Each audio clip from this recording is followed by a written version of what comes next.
Lalaking gitudlong responsable sa pagputol sa ulo sa usa ka babae, arestado. Ang nakakuyaw kay kikaon pa kuno niini ang utok sa iyang biktima. Samtang laing duha ka patayng lawas nga brutal nga gipatay ang napalgan sa managlahing lugar sa Mindanao. Aniya ang report.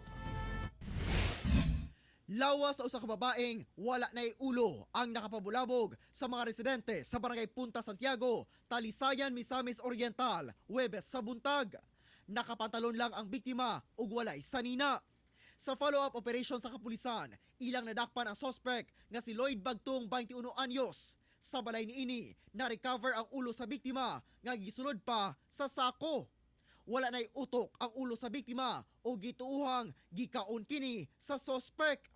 Wala pa nailhan ang biktima, samtang gikustodiya na karon sa otoridad ang suspect, kinsa gituuhang dunay diferensya sa pangisip.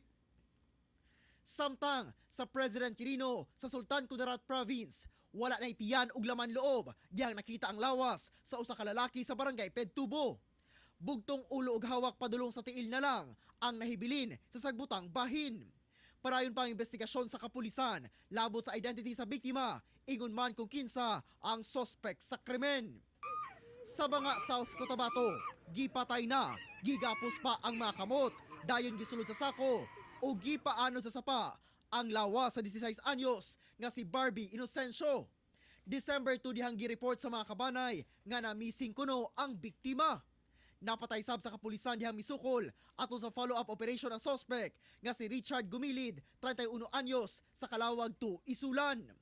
Ang napatayng suspect giingong live-in partner kuno sa inahan sa biktima. Ako si Argil Relator para sa One Mindanao.